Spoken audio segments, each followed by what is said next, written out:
ওকে, hello everyone, সবাইকে স্বাগতম আমাদের ভাষা মাস্টার ক্লাসে। তো দেখতে পাচ্ছ যে এখানে আজকে আমরা ফিক্স সেকেন্ড পেয়ার তাপগতিবিদ্যা লেকচার 2 নিয়ে ডিসকাস করব। লেকচার 1-এ হয়তোটা লম্বা ইন্ট্রো দিয়ে তোমাদেরকে দেখানো হয়েছিল যে তাপগতিবিদ্যার প্রথম সূত্রর বিভিন্ন ম্যাথ বা গ্রাফ থেকে কিভাবে অ্যাপ্রোচ করতে হয় এবং কিছু বেসিক এমসিকিউ, তার সাথে শূন্যতম সূত্র বা তাপমাত্রা কনভার্সন, তাপমাত্রা কিভাবে স্কেলের সাথে হার দিয়ে চিন্তা করতে হয় এগুলো দেখানো হয়েছিল। আজকে এটার পরের পার্ট দেখবো। এখানে মেইনলি আমরা মোলার আপেক্ষিক তাপ বা সিম্পলি সিপিসিভি নিয়ে কাজ করব, আর অ্যাকচুয়াল ফোকাস থাকবে চারটা প্রক্রিয়াকে কম্পেয়ার করা: সমউষ্ণ, সমচাপ, সমায়তন, রুদ্ধ। এবং এই দুইটাই কিন্তু থ্রি স্টার, মানে কোনটাই কোনো অংশে কম না। ঠিক আছে, তাই শুরু করা যাক ফার্স্টেই মোলার আপেক্ষিক তাপ এই বিষয়টাকে নিয়ে। বাট তার আগে একটা ছোট প্রশ্ন আছে। কখনো কি চিন্তা করে দেখছো যে আগুন নিভানোর ক্ষেত্রে পানি কেন ইউজ করে? আবার একটা প্রশ্ন জিজ্ঞেস করি, ধরো গাড়ি হাইওয়েতে চলতে চলতে মাত্র গরম হয়ে গেছে গাড়ির ইঞ্জিন, ঠান্ডা করতে পানি ইউজ করে কেন? আর কি কিছু নাই আশেপাশে? অথবা আরেকটা জিনিস দেখো দেখো নদীর আশেপাশে বা ধর সুইমিং পুল তার আশেপাশেও সহজে কিন্তু টেম্পারেচার বাড়েও না কমেও না, মানে মোটামুটি একটা জায়গাতেই স্থির থাকতে চায়। এই ব্যাপারগুলো কি বা কেন, কিভাবে কাজ করে, সেটা আমাদের একটু চিন্তা করার দরকার আছে। অ্যাকচুয়ালি সেটার ভিতরে আমাদের মোলার আপেক্ষিক তাপের কনসেপ্টটাও আছে। তো তার আগে, শুরু করার আগে বলে নিই একবার যে মোটামুটি কোন কোন সালে কি কি প্রশ্ন আসছিল। তো দেখতেই পারতেছো এগ্রিকালচার গুচ্ছ 21-22 এখান থেকে কিন্তু প্রবলেম আসছিল। আর ঢাকা ভার্সিটি সেই লাস্ট 15-16 কোশ্চেন দিয়ে রাখছে। কিন্তু একটা মজার বিষয় হচ্ছে কি, তারা হয়তোবা ডিরেক্টলি এখানে সিপি সিভি এগুলাকে দিয়ে কাজ করে না, কিন্তু তারা কিন্তু ঠিকই প্রশ্নের ভিতরে এমসিকিউ আকারে হলেও দিয়ে রাখে। যেমন আমার যতটুকু মনে আছে, ঢাকা ভার্সিটি 15-16 পরে একদম লাস্টে, মানে তোমার কোনটা বলতে পারি আমরা, যে তোমার তো হচ্ছে কোন ব্যাচের পড়বা, তোমার 23 ব্যাচ তাই না? এই যে ঢাকা ভার্সিটি 22-23, তো আমি এটা বলতে পারি যে ঢাকা ভার্সিটি পরীক্ষায় 22-23 এই সালও কিন্তু একটা এমসিকিউ আসছিল। এখন এটা কেন লেখা হয়নি, তার রিজনটা হচ্ছে সেম এমসিকিউ দুইবার আসছে, লেখা হয়নি। বাট এটা আমাদের মাথায় রাখা উচিত যে সেম হইলেও কিন্তু রিপিট যেহেতু করছে এবং হুবাহু রিপিট করছে, তাই এটাকে ইগনোর করার কোনো সুযোগ নাই। এবার আসি, আমরা আস্তে আস্তে আগাই। এখানে সিপি এবং সিভির মধ্যে যে সম্পর্ক দেওয়া, আমি ধীরে ধীরে সামনে আগাই। একটু মনে করে দেখো, ক্লাস 19-এ আমরা হয়তোবা কিউ সমান সমান এম এস ডেল থিটা এরকম কিছু একটা দেখে আসছিলাম। আমরা চাইলে এই কিউটাকে ডি কিউ দিয়েও চাইলে লিখতে পারি। একটু মনে করার চেষ্টা করো কোনটা কি জিনিস। এখানে আমরা এম বলতে বুঝতাম ওই বস্তুটার ভর, এস বলতে বুঝতাম তার আপেক্ষিক তাপ, তাই না? আর ডেল থিটা বলতে কি বুঝতাম? এখানে বুঝতাম যে তাপমাত্রার পার্থক্য, ডেল্টা থিটা অথবা তাপমাত্রার পার্থক্য। ঠিক আছে, আর ডিকিউটা কি? ডিকিউটা হচ্ছে তোমার তাপ শক্তির পরিবর্তন বা তাপের পার্থক্য বললেও কোনো সমস্যা নাই। আমি আপাতত তাকে তাপ শক্তির পরিবর্তন এইভাবেই বললাম। এই চিন্তা করো যে এখানে কথা মানে কি, বা তুমি যখন অঙ্কগুলা করতে ছোটকালে তাহলে কি মিন করতো। যেমন ধরা যাক যদি আমরা পানির কথাই বলি, তাহলে পানির ক্ষেত্রে যদি আমরা এই যে আপেক্ষিক তাপ বা এসটাকেই একটু ফোকাস করি, পানির আপেক্ষিক তাপ বা এস এর মানটা তোমরা পড়ে আসছো 4200 joule per kg per kelvin পড়ে আসছি কিন্তু আমরা। কিন্তু এটা কি বুঝায়, মানে আপেক্ষিক তাপ জিনিসটা আসলে কি, এটাকে বোঝার জন্য এটাকে যে আমরা সূত্র আকারে লিখি যে S equal to D Q থাকলো উপরে divided by M del theta. এবার দেখো এটা কি মিন করে, সেটা হচ্ছে ধরো 1 কেজি পরিমাণ পানি এর তাপমাত্রা 1 কেলভিন বৃদ্ধি করতে যেই পরিমাণে তাপ শক্তি দিতে হবে।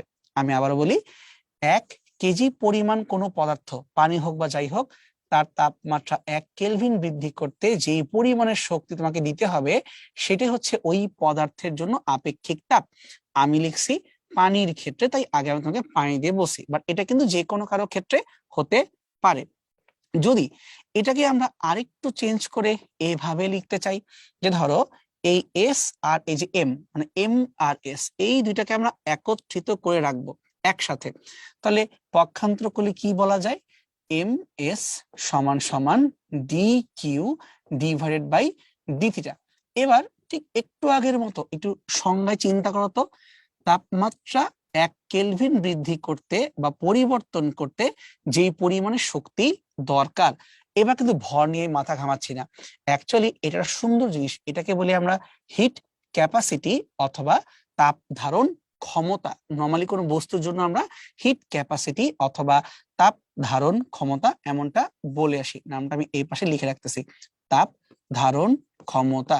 যদি কখনো পরীক্ষায় জিজ্ঞেস করে 1 কেজি পানির জন্য তাপ ধারণ ক্ষমতা কত নির্ণয় করো, তুমি কি করবা? শুধু 4200-কে 1 দিয়ে গুণ করে দিবা। এবার যদি একটু নিজেরাই ঠান্ডা মাথায় চিন্তা করো, এখানে অলরেডি আমি ক্লাস শুরু হওয়ার আগে যে কোশ্চেন গুলো করছিলাম সেই উত্তরগুলো তুমি হয়তোবা পেয়ে গেছো।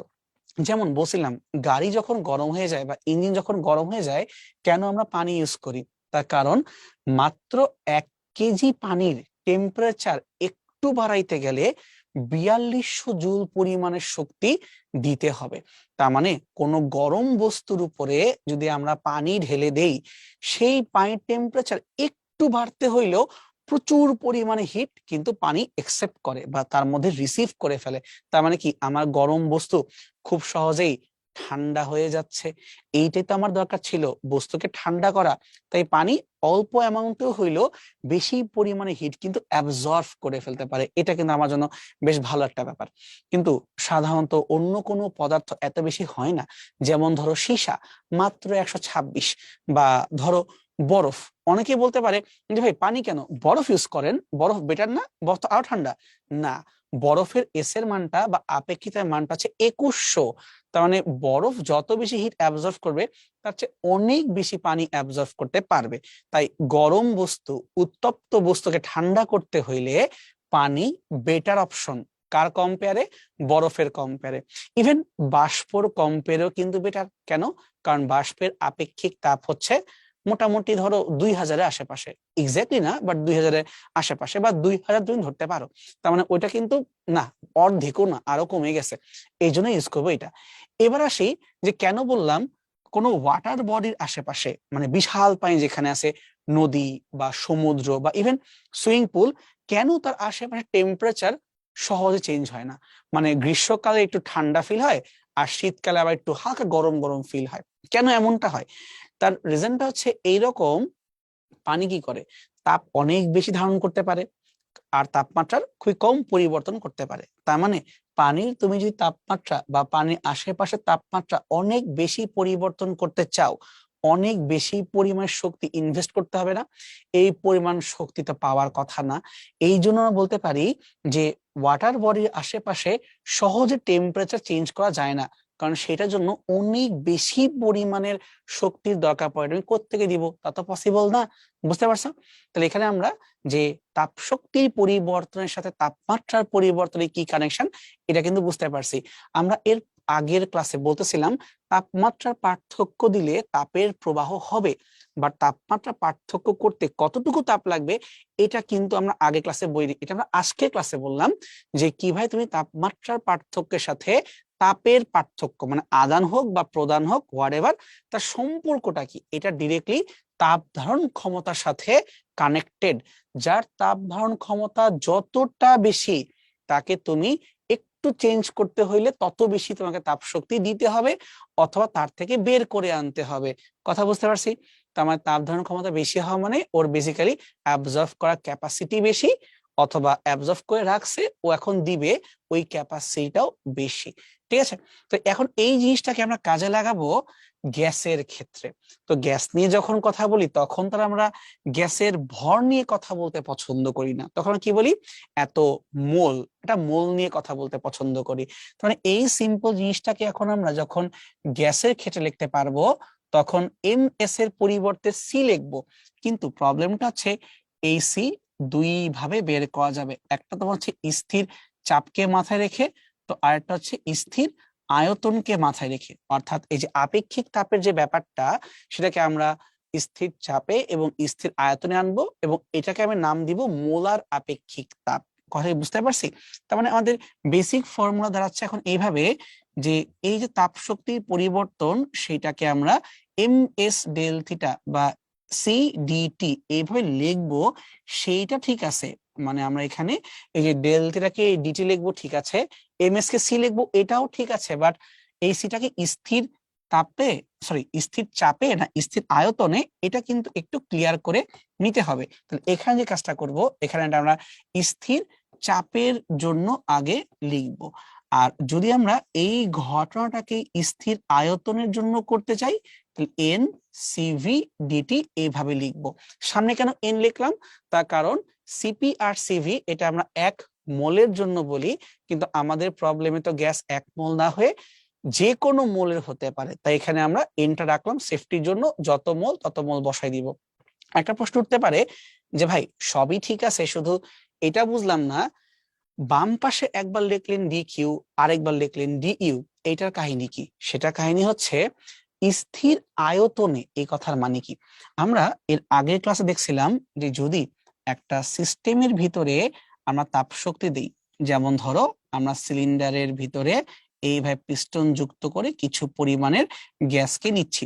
এখন যদি এই সিলিন্ডারের নিচ থেকে আমরা তাপ শক্তি দেওয়া শুরু করি, মানে সিম্পলি হিট দেওয়া শুরু করলাম, তখন কি হয়? এই হিট দিলে প্রথমত সিলিন্ডারের ভিতরে যে আমাদের গ্যাসের মলিকিউল গুলো আছে তার অভ্যন্তরীণ শক্তি বা অন্তঃস্থ শক্তির আগে পরিবর্তন ঘটে, নর্মালি ওইটা রিসিভ করে, অর্থাৎ এই পরিবর্তনটা হয় পজিটিভ অথবা অন্তঃস্থ শক্তি বৃদ্ধি পায়।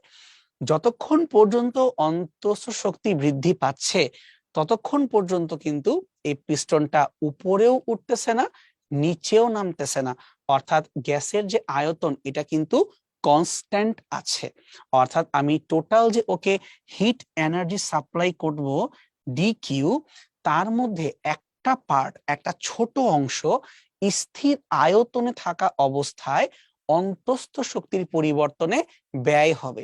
তাই স্থির আয়তন যখন লিখবো সিভি, তখন পাশে আমরা ডিকিউ লিখবো না, কারণ টোটাল এনার্জি না, টোটাল এনার্জির একটা অংশ এনসিভি ডিটি, ঠিক আছে?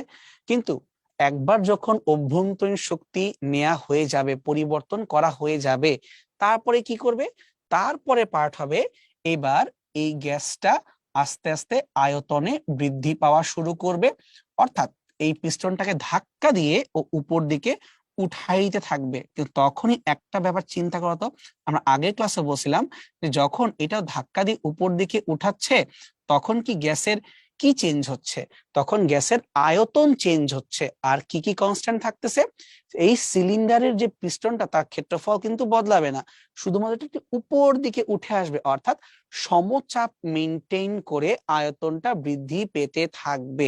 অর্থাৎ টোটাল এনার্জির একটা অংশ স্থির আয়তনে ওর ভিতরে আগে জমা হবে, তাই সিভি, এরপরে সমচাপ মেনটেন করে এটা আয়তনকে বৃদ্ধি করাবে এবং কৃতকাজও করবে। তাহলে এই যে টোটাল তুমি দুইটা কাজ করলা, ডিইউ আর ডিডব্লিউ, সেটা মিলেই কিন্তু আমাদের ডিকিউ। তার মানে তুমি যদি স্থির চাপে আনতেছো, তাই স্থির চাপে যখন চিন্তা করবা তখন তোমাকে টোটাল এনার্জি ডি কিউ দিয়ে ভাবতে হচ্ছে, কারণ চাপ আমি স্থির থাকতেইছে। বাট স্থির আয়তন একটা পর্যায় পর্যন্ত ছোটটা ফ্র্যাগমেন্টে ছিল, তারপরে কিন্তু আর স্থির আয়তন থাকতেছে না। যদি স্থির আয়তন থাকতোই তাহলে তুমি তো কোনো কাজ করতেই পারতা না। কথা বুঝতে পারছি? এই জন্য আমরা ডিকিউ বা টোটাল এনার্জি কথা আসলে বলবো সিপি স্থির চাপে, আর যখন ডিইউ বলবো অন্তঃস্থ তখন বলবো সিভি স্থির আয়তনে। ওকে, তাহলে আমরা ডিকিউ আর ডিইউ এই দুইজনের কিন্তু কিভাবে নামটা আসলো এটা বুঝতে পারলাম, তাত্ত্বিক ভাবে চলে আসছে। আর কৃতকাজের যে ব্যাপারটা ছিল একটু মনে করে দেখো, আমরা গত ক্লাসে দেখছিলাম যে ডিডব্লিউ আসলে কি? স্থির চাপে আয়তনের পরিবর্তন, মানে পিডিভি। তাহলে পিভি সমান লেখা যায় আবার এন আর টি, তাই এখানে ভি এর পরিবর্তন বলতে এন আর ডিটি। তার মানে আমরা কৃতকাজকে চাইলে পিডিভি অথবা এনআরডিটি এভাবেও লিখতে পারি। এখন যদি আমরা তাপগতিবিদ্যার প্রথম সূত্রকে এখানে অ্যাপ্লাই করেই দিই, দেখো তো কি অবস্থা হচ্ছে। যতটুকু শক্তি দিব সমান সমান অভ্যন্তরীণ শক্তির পরিবর্তন এবং কৃতকাজ হতে হবে। তাহলে যা শক্তি আমি দিচ্ছি বাহ্যিক ভাবে সেটাকে আমি চাইলে এনসিপিডিটি লিখতে পারি, অভ্যন্তরীণ শক্তির পরিবর্তনকে এনসিভিডিটি লিখতে পারি, আর ডি ডাব্লিউ কে এন আর ডিটি এমনটা কিন্তু চাইলে আমরা লিখতে পারি। উভয় পক্ষ থেকে মোল সংখ্যা এবং তাপমাত্রার যে পার্থক্য যদি আমরা ভাগ করে দিই এনডিটি, তা কি পড়ে থাকতেছে? সিপি সমান সমান সিভি প্লাস আর এমনটা পড়ে থাকতেছে। অর্থাৎ আমরা মোলার আপেক্ষিক তাপ দ্বয়ের মধ্যে সম্পর্ক পেয়ে গেলাম যে সিপির মানটা অবশ্যই বড় হওয়ারই কথা, কিন্তু কতটুকু বড় হবে সেটা আর পরিমাণে বড় হবে সিভির কম্পেয়ারে, সেটাই আমাদেরকে প্রথমে এখানে লিখে দেওয়া আছে যে সিপি সমান সমান সিভি প্লাস আর বা CP minus CV equal to R, এটা আমরা এখান থেকে পেয়ে গেছি। এখন একটা স্পেশাল জিনিস, এটা হলো গামা, মানে একটা গ্যাসের আণবিক বৈশিষ্ট্য হচ্ছে গামা, স্থির চাপে আর স্থির আয়তনে যে মোলার আপেক্ষিক তাপদ্বয়ের অনুপাত, এটাকে গামা দিয়ে প্রকাশ করা হয়। তো যদি আমরা একটা কাজ করি, এই গামাটাকে বসানোর চেষ্টা করি, এই কথা মানে কি, এ তো তাত্ত্বিক ভাবে আসছে তাই না, যে সি প্লাস অনুপাতকে আমরা গামা বলি। তাহলে যদি আমরা এখান থেকে লিখতে চাই যে সিপি সমান সমান গামা ইন্টু সিভি, লিখতে পারবো, এবং এটাকে ধরে উপরে আমরা এই জায়গাতে বসাই দিব, তখন আমরা আরো সুন্দর সুন্দর দুইটা ফর্মুলা পাবো। তো তার আগে আমরা আরেকবার তাহলে একটু রিভিউ করে নেই যে এখানে আমরা সি বলতে কি বুঝতেছি। তাহলে এই লেখাকে বলতে পারি সি সমান সমান D Q divided by N DT. এখন পি কেন লিখবো, কারণ স্থির চাপে, তার মানে আমরা মোলার আপেক্ষিক তাপের সংজ্ঞা কি বুঝতেছি, 1 মোল গ্যাসের তাপমাত্রা 1 কেলভিন বৃদ্ধি করতে যেই পরিমাণ শক্তির প্রয়োজন তাকে বলবো আমরা স্থির চাপে মোলার আপেক্ষিক তাপ। আর যদি আমরা 1 মোল গ্যাসের তাপমাত্রা 1 কেলভিন যখন বৃদ্ধি করব, তখন যেই পরিমাণ অন্তঃস্থ শক্তির পরিবর্তন হবে তাকে বলবো আমরা সিভি অথবা স্থির আয়তনে মোলার আপেক্ষিক তাপ। কথা বুঝতে পারছি? ঠিক আছে, তাহলে এখন আমরা একটা কাজ করি, এই সিপি মাইনাস সিভি সমান আর এবং গামা সমান সমান সিপি বাই সিভি, এই দুইটাকে মার্চ করে আরেকটা ফর্মুলায় যাওয়ার চেষ্টা করি, মানে যে এইভাবে এটা মার্চ করার আমরা চেষ্টা করি। তাহলে একটু আগে আমরা দেখলাম যে CP minus CV equal to R, এর সাথে একটা সমীকরণ, এবং আমরা আরেক জায়গায় দেখলাম সিপি এবং সিভি এদের অনুপাতকে বলা যায় গামা। তাহলে আমরা যে কাজটা করব, সিপি সমান সমান গামা ইন্টু সিভি, এটাকে আমরা মাথায় রাখবো, এটাকে ধরে আমরা এই 1 নঙে বসায় দিব। যদি আমরা বসায় দিই তাহলে কি পাচ্ছি, এখান থেকে পাওয়া যাচ্ছে সিপির পরিবর্তে gamma into CV minus CV সমান সমান আর, অথবা যদি সিভি আমরা কমন নিয়ে ফেলি তাহলে গামা মাইনাস 1 ইন্টু করার পরে ওই পাশে আর, অর্থাৎ ফাইনালি আমরা দাবি করতে পারি স্থির আয়তনে মোলার আপেক্ষিক তাপ, এটার মান হবে R divided by gamma minus 1। এই দেখো, তাহলে সিভি সমান সমান R divide by gamma minus 1, proof হয়ে গেল না একদম সিম্পল ভাবে।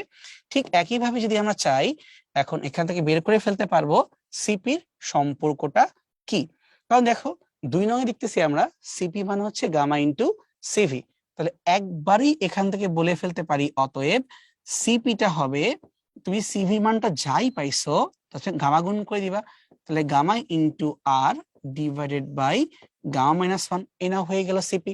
এখন এখান থেকে আমাদের চিন্তা করার বিষয়টা কি, চিন্তা করার বিষয়টা হচ্ছে এই সিপি সিভির মানগুলো কি চেঞ্জ হবে নাকি চেঞ্জ হবে না, এটা বের করতে হবে। বাট সেটা বুঝতে হলে আগে তোমাকে গামাটা বোঝা লাগবে, তাই না? গামার মানটা কিন্তু চাইলে আমরা আরেকটা ওয়েতে বের করতে পারি। কিভাবে? তোমরা নিঃসন্দেহে প্রথম পত্রে আদর্শ গ্যাসে ডিগ্রি অফ ফ্রিডম কিন্তু পড়ে আসছো, এটা আমাদের দেখার কথা। ওখানে মনে করে দেখো তো, আমরা যখন গ্যাসের গতিশক্তির কথা বলতাম তখন কি দিয়ে লিখতাম, ওটাকে বলতাম আমরা F/2 nRT, এটা পড়ে আসছি আমরা ফিজিক্স ফার্স্ট পেপার অধ্যায় 10-এ। আমি তোমাকে তাপগতিবিদ্যা যখন শুরু হয় তখনই বলছিলাম গ্যাসের ভিতরে যা আছে সেটাই কিন্তু ওই গ্যাসের গতিশক্তি, অর্থাৎ কোন গ্যাসের অন্তঃস্থ শক্তি মানে হচ্ছে সূত্র আকারে F/2 nRT, সূত্র আকারে। তাহলে এখন যদি আমরা অন্তঃস্থ শক্তির পরিবর্তনকে বের করতে চাই তাহলে লিখতে পারি DU সমান সমান F/2 nRDT, এটা কিন্তু আমরা বলতে পারি, তাই না? কোত্থেকে আসলো? আদর্শ গ্যাসের সমীকরণ এবং আমাদের এই চ্যাপ্টারে বেসিক ধারণা, সেখান থেকে F/2 nRDT এই পর্যন্ত কিন্তু আসা যায়। এবার তুমি একটু চিন্তা করো তো, আমরা মাত্র কিছুক্ষণ আগেই অভ্যন্তরীণ শক্তির পরিবর্তনকে কিভাবে লিখে আসছিলাম, আমরা অভ্যন্তরীণ শক্তির পরিবর্তনকে NCVDT এভাবে কিন্তু লিখে আসছিলাম। তাহলে আমরা চাইলে কি এখন এই কাজটাই করতে পারি না, DU এর পরিবর্তে ইন্ট্রোডিউস করলাম NCVDT,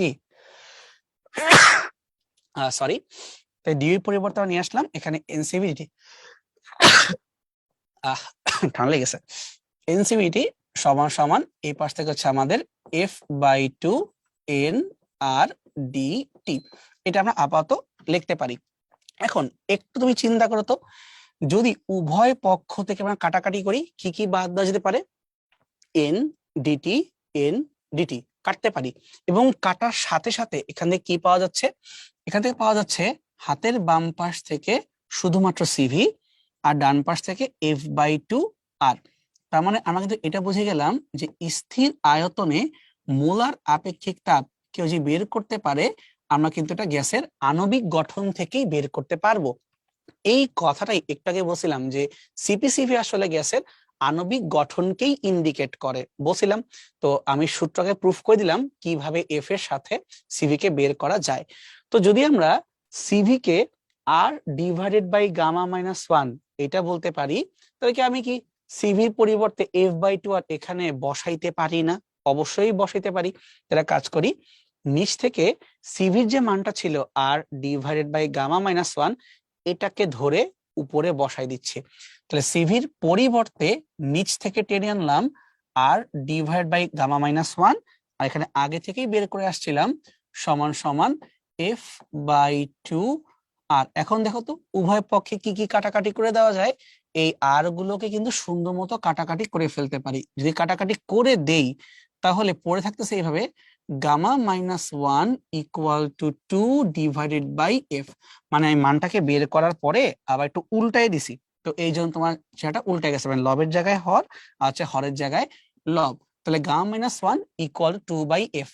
অথবা তুই যে পক্ষান্তর করতে চাও আরেকবার এখান থেকে, তাহলে গামা ইকুয়াল টু এই মাইনাস ওয়ান ওই পাশে গেলে হয়ে যায় প্লাস ওয়ান। তাহলে কি পাবো? F+2 divided by F. আমার অ্যাকচুয়ালি এই জিনিসটা পাওয়ার দরকার ছিল, যে একটু আগে যখন নিচে বলতেছিলাম যে সিপি আর সিভির ভিতরে সার্বজনীন গ্যাস ধ্রুবকের সাথে মানে আর এর সাথে একটা বারবার গামা জড়ায় যাচ্ছে, এই গামাটার পরিচয় কি? আমি এটাও বের করে নিলাম যে এই গামার পরিচয়টা আসলে ডিরেক্টলি ডিগ্রি অফ ফ্রিডম থেকেই আসে, মানে স্বাধীনতার যে মাত্রা সেখান থেকেই কিন্তু এটাকে আনা যেতে পারে। একটা কাজ করো, তুমি যদি চাও এই গামাটাকে ধরে কি সিপি আর সিভির ভিতরে বসাই দিতে পারো না? অথবা আমি আরেকটু তোমাকে ইজি করে দেই, সেটা হচ্ছে সিপি আর সিভি এদের অনুপাতটাই তো গামা। তাহলে আমি যদি চাই এইখানে এই R divide by gamma minus one এইভাবে চিন্তা না করে F/2 আর এভাবেও তো চিন্তা করতে পারি নাকি? তাই যদি হয় তাহলে আমরা চাইলে এই সিপির মানটাকেও এখান থেকে নতুন চেহারায় নিয়ে আসতে পারি। কিভাবে? এই জায়গা থেকে এই যে সিভি সমান সমান F/2 আর, এই জায়গা থেকে আমি দাবি করতে পারি সিপি সমান সমান সিভি প্লাস আর, তাই না? এখান থেকে এসে F/2 আর যোগ আরো একটা আর। তাহলে আমি চলে আসতেছে F+2 divided by F into R. দেখো তো লেখা ঠিক আছে কিনা? তাহলে F/2 আর তার সাথে আমরা আরেকটা আর কে যুক্ত করবো, তাহলে আর কমলে 1+F/2, আর 1+F/2 মানে তো যে F+2/F। তাই দেখো তো দিন শেষে এখানে সিপি আর সিভি পুরা জিনিসটা কিভাবে তাকে আমরা মোটামুটি বুঝতে পারছি। আচ্ছা, এখন তোমার ইচ্ছা যে তুমি এই অঙ্ক কোনটাকে মানে কিভাবে কিভাবে ধরে সাজা আগাবা, সেটা যদি কেউ বুঝে না থাকো যে আমি একবারে কিভাবে যোগ করছি, আমি আরেকবার ভেঙে দিচ্ছি যে কোত্থেকে আসছে। সেটা হচ্ছে সিভির ভ্যালু আমাদের ছিল F/2 আর, আর তার সাথে এখানে ছিল একটা আর। তো যদি আমরা এই আরটা কমন নিয়ে নেই তাহলে তোমার হচ্ছে F/2 প্লাস 1 ইন্টু তোমার হচ্ছে আর। এই যে এইভাবে আমরা এটাকে নিয়ে আসছিলাম। পরেটাকে আমি আবার 2+F/2 এফ এ লিখছিলাম, যে এবার সেটা F+2 ডিভাইডেড বাই 2 ইন্টু আর। এই যে এফ এটা আসছিল, বুঝতে পারছো? সো কনফিউজ কিছু নাই, সূত্র কিন্তু এখানে অনেকগুলা। এখন তোমার পরীক্ষায় কোনটা লাগবে অথবা তুমি কোনটাই বেশি এক্সপার্ট, এইটা তোমার উপর নির্ভর করতেছে। তোমার যেটা মন চায় তুমি একটাকে ইউজ করে করতেই পারো। এখানে মোটামুটি যতগুলা শর্ত আছে আমি সবগুলো তোমাকে দেখাই দিছি। খালি একটা কাজ করা বাদ রাখছি, সেটা হচ্ছে আমরা কারো মান বসাইনি, শুধু সূত্র সূত্র সূত্র এগুলা প্রুফ করে গেছি কার সাথে কার সম্পর্ক। একটা কাজ করি, আমরা এখান থেকে বের করে রাখি যে গামার মানটা কোন ধরনের গ্যাসের ক্ষেত্রে কত আসে। শুধু একটা কাজই আমরা এখনো করি নাই, তো এটাকে আমরা এই পাশে আসি। তাহলে gamma equal to F plus two divided by F. এইটাকে ইউজ করে এখন বের করে ফেলবো যে মনো অ্যাটমিক গ্যাস বা এক পারমাণবিক গ্যাসের ক্ষেত্রে মানটা কত, আবার দ্বি পারমাণবিক গ্যাস হাইড্রোজেন, অক্সিজেন, নাইট্রোজেন এদের ক্ষেত্রে কত, এবং তার সাথে ত্রিপারমাণবিক গ্যাস অথবা বহু পারমাণবিক গ্যাসের ক্ষেত্রে মানটা কত। মনে করে দেখো, আমরা এর আগের লেকচারে বলছিলাম এক পারমাণবিক গ্যাসের ক্ষেত্রে এই এফ এর মান তোমার হচ্ছে 3, তাহলে উপরে 3 আর 2 যোগ করলে হয় 5 ডিভাইড বাই 3, তাহলে 5/3 1.67 বলা যায়। হাইড্রোজেন বা দ্বিপারমাণবিক বলছিলাম এফ এর মান তোমার হচ্ছে 5, তাহলে উপরে 5 আর 2 এ 7 আর নিচে হচ্ছে 5, 5 14 70, তাহলে 1.4।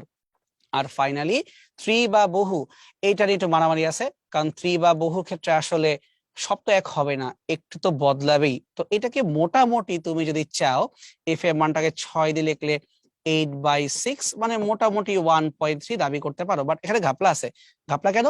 তার কারণ ভাই 3 বহু সব কি এক নাকি? আবার তা তো অবশ্যই না।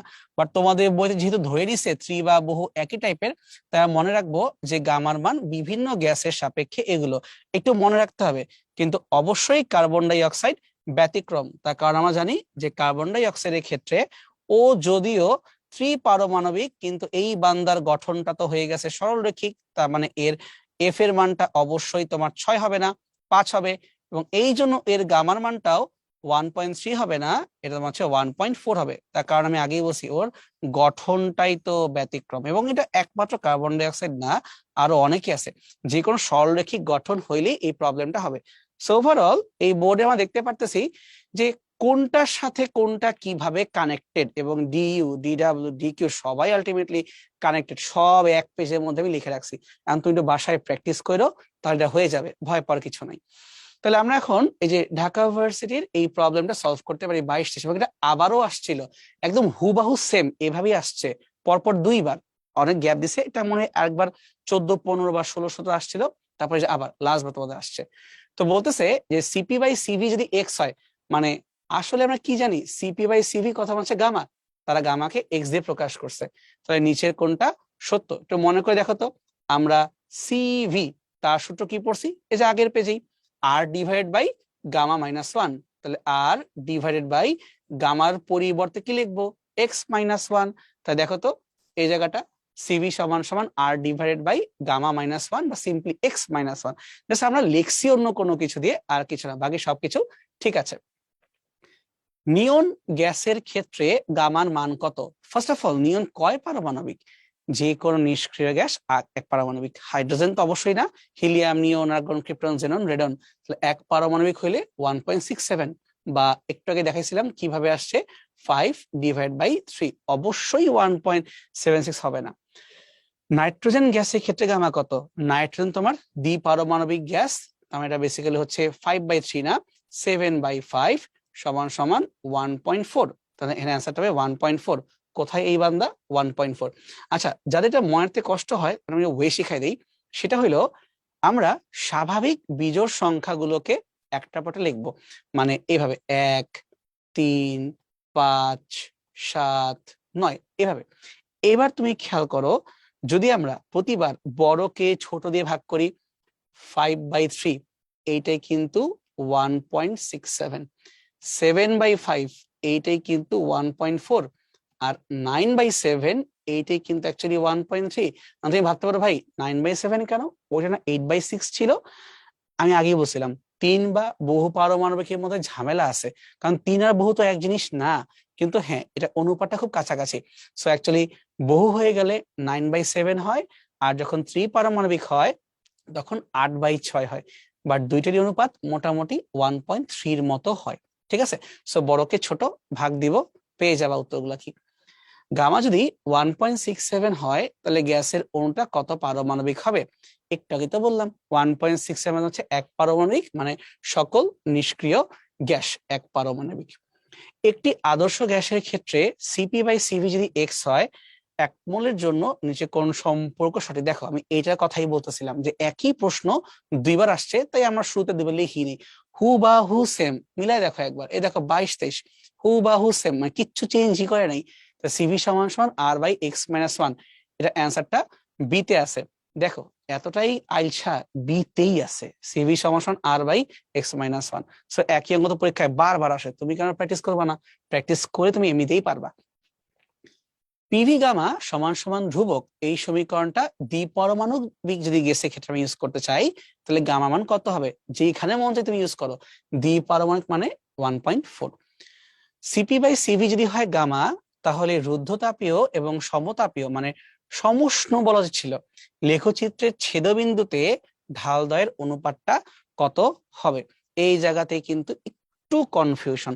তার কারণ হচ্ছে বলতেছে কার নামটা আগে, সবসময় দেখবা যার নামটা আগে তাকে রাখবা লবে, যার নামটা পরে তুমি তাকে রাখবা হরে।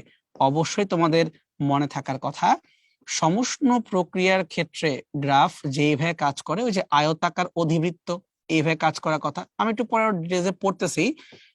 সমুষ্ণ প্রক্রিয়া। এখন যদি এখানে আমরা রুদ্ধতাপীয় প্রক্রিয়া, কি হবে? এটা আরো এরকম খাড়া হয়ে যাবে, এটা হচ্ছে আমাদের জন্য রুদ্ধতাপীয় প্রক্রিয়া। তাহলে কে বেশি খাড়া? রুদ্ধ বেশি খাড়া। তাহলে রুদ্ধ মানটা এর মানের কত গুণ হইতে হয়? এর মানের গামা গুণ হইতে হয়। তাহলে অ্যান্সারটা ডিরেক্টলি হবে গামা গুণ খাড়া।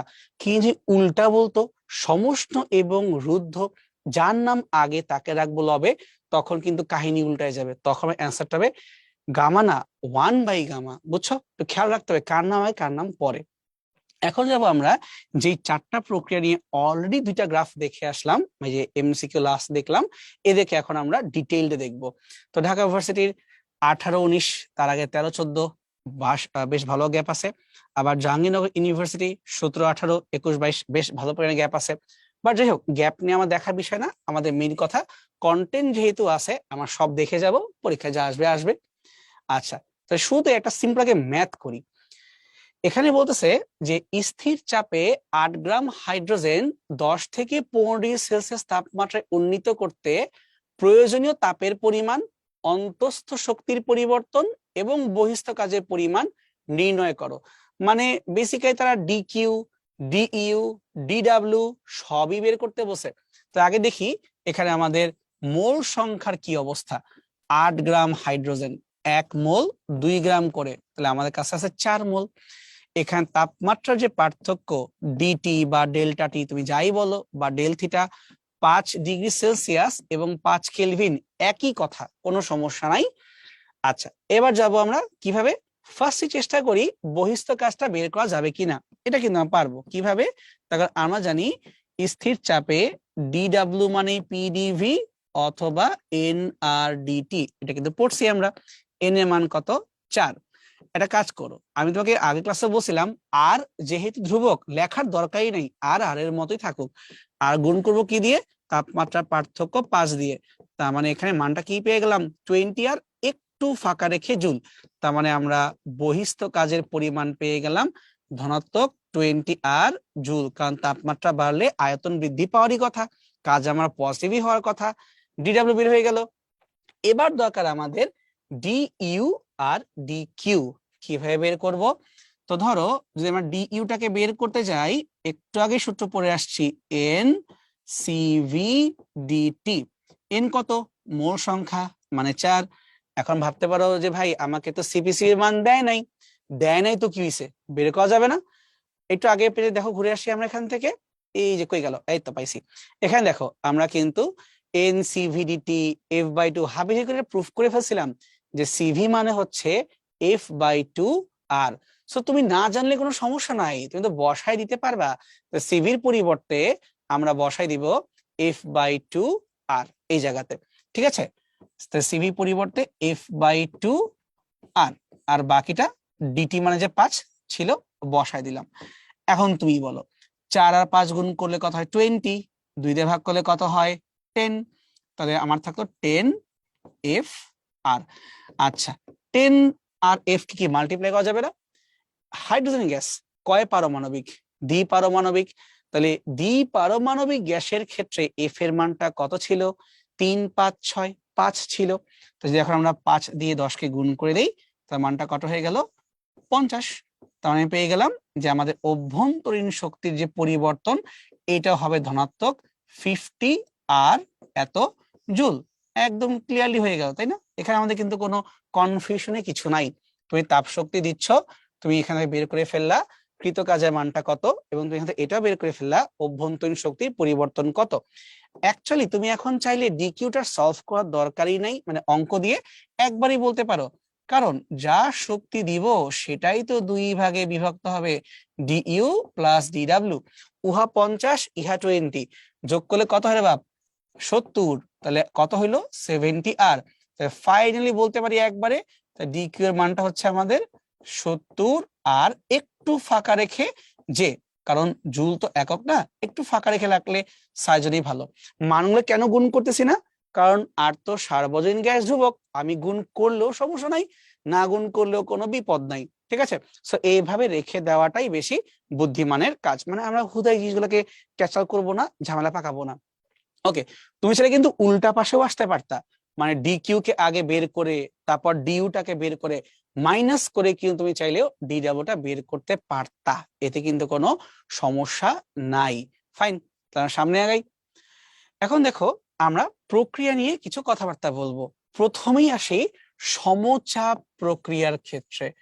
সমচাপ, সমচাপ কথার মানে কি? আমাদের চাপের মানটা কনস্ট্যান্ট, পি এর মানটা বাড়বেও না, পি এর মানটা কমবেও না, অর্থাৎ চাপের কোনো পরিবর্তন হওয়া যাবে না, ডিপি সমান সমান 0। তাহলে আমরা যদি এখন ওয়াই অক্ষে চাপটাকে নেই আর এক্স অক্ষে আয়তনটাকে নেই, খেয়াল করো এখানে যে গ্রাফটা আমাদেরকে দেওয়া আছে সেই গ্রাফটা হচ্ছে এইরকম। এই যে এ বিন্দু থেকে সোজা আমাদের একটা রেখা বি বিন্দু পর্যন্ত কন্টিনিউ করলো, এই যে এটা হচ্ছে আমাদের প্রকৃত গ্রাফ, এ থেকে বি পর্যন্ত। তুমি বলতে পারো ভাই তাহলে বাকি যে ডট ডট দেওয়া, এই ডট ডট, এই ডট ডট, এগুলা কি? এগুলা হচ্ছে রেফারেন্স, মানে তোমাকে একটু বুঝতে সাহায্য করতেছে, বুঝতে পারছো? ওটা আমাদের অ্যাকচুয়াল গ্রাফ না। তো আমাদের অ্যাকচুয়াল গ্রাফ হচ্ছে এইভাবে, এ থেকে শুরু করে বি পর্যন্ত, এইটা হচ্ছে আমাদের জন্য অ্যাকচুয়াল গ্রাফ। যে কোনো গ্রাফ দেখলে তোমার প্রথম প্রশ্ন হবে ভাই শুরু কই শেষ কই, মানে আদি বিন্দু কোনটা আর শেষ বিন্দু কোনটা। কেন? আমরা আগের ক্লাসে দেখছিলাম যে সিকোয়েন্সের উপর ডিপেন্ড করে কৃতকাজটা পজিটিভ নাকি নেগেটিভ, মানে আয়তন বাড়লে কৃতকাজ পজিটিভ, আয়তন কমলে কৃতকাজ নেগেটিভ। সেইটা করার আগে আমরা একটা কাজ করি, সেটা হইলো তাপগতিবিদ্যার প্রথম সূত্র ডিকিউ সমান সমান ডিইউ প্লাস ডিডাব্লিউ বা পিডিভি। চেক দাও তো এই তিনটা পদের মধ্যে কোথাও কি চাপের পরিবর্তন শূন্য আছে, মানে ডিপি বলে কিছু আছে? নাই। তার মানে আমি যদি সমচাপ প্রক্রিয়ার কথা বলি, সমচাপ প্রক্রিয়ায় এই তিনটা পদের মধ্যে একটাও 0 হবে না, সবই এক্সিস্ট করবে, কিচ্ছু চেঞ্জ করতে পারবা না। আর এই কৃতকাজ তুমি কোত্থেকে পাবা? এই কৃতকাজ তুমি পাবা ডিডাব্লিউ মানে পিডিভি, আর পিডিভি কথা মানে কি? চাপের মানের সাথে আয়তনের পরিবর্তন। যেমন ধরো যদি এখানে আমরা এই চাপের মানটা পি লিখে রাখছে না, পি এর জায়গায় যে অন্য কোনো কিছু হইতো, যেমন ধরো 10⁵ দেওয়া থাকতো, তাহলে আমরা এই আদি আয়তন থেকে শেষ আয়তনে যাব। যে ধরো তোমার এখানে মানটা হচ্ছে 3 আর ধরো তোমার এখানে মানটা হচ্ছে 5। তো যদি আমরা এ থেকে বি এর দিকে যাই আমাদের কৃতকাজ থেকে কত হইতো? তাহলে আমাদের এখানে কৃতকাজের মানটা হইতো চাপ 10⁵, চলে গেছো 5-এ, ছিল তুমি 3-এ, তাহলে আমাদের এখানে কৃতকাজের মানটা হইতো 2 × 10⁵ এত জুল। ডিরেক্টলি পিডিভি করে আমরা বের করে ফেলতে পারতাম, আশা করি বুঝতে পারছি।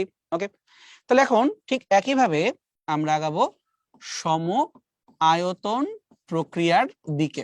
আমাদের টোটাল প্রসেস 4টা: সমচাপ, সম আয়তন, সমষ্ণ, রুদ্ধ। ঠিক এটার মতো আমরা বলতে পারি না সম আয়তন প্রক্রিয়া মানে আয়তন চেঞ্জ হবে না, আয়তন থাকবে কনস্ট্যান্ট, চেঞ্জ হবে না, কথার মানে হচ্ছে ডিভি ইকুয়াল টু 0। তাহলে একটু মাথা ঘামাও তো, ফার্দার চিন্তা করার আগে যদি আমরা এখানে তাপগতিবিদ্যার প্রথম সূত্রকে অ্যাপ্লাই করতে যাই, কোথাও কি ডিভি আছে? আছে, কৃতকাজের ভিতরেই কিন্তু পিডিভি লুকায় আছে। তাহলে যদি আমরা এখান থেকে ডিডাব্লিউ সমান সমান পিডিভি মানটা বসাইতে যাই, ডিভি যেহেতু 0, তাই কি শূন্য হয়ে গেল? কৃতকাজ শূন্য হয়ে গেল। তার মানে সম আয়তন প্রক্রিয়ায় কখনোই কোনো কৃতকাজ পাওয়া সম্ভব না, এই যে সুন্দর করে লিখে দেওয়া আছে কৃতকাজ তুমি পাবে না। এটা কি মিন করে? এটা মিন করতেছে সমায়তন প্রক্রিয়ায় যখনই আমি কোন তাপ শক্তির আদান প্রদান করব, এটা সম্পূর্ণরূপে অন্তঃস্থ শক্তিতে রূপান্তরিত হবে। মানে তাপ শক্তি দিলে অভ্যন্তরীণ শক্তি বাড়বে, আর তাপ শক্তি বের করে আনলে অভ্যন্তরীণ শক্তি কমবে। এখানে কোনো কৃতকাজ হবে না। বুঝতে পারছি?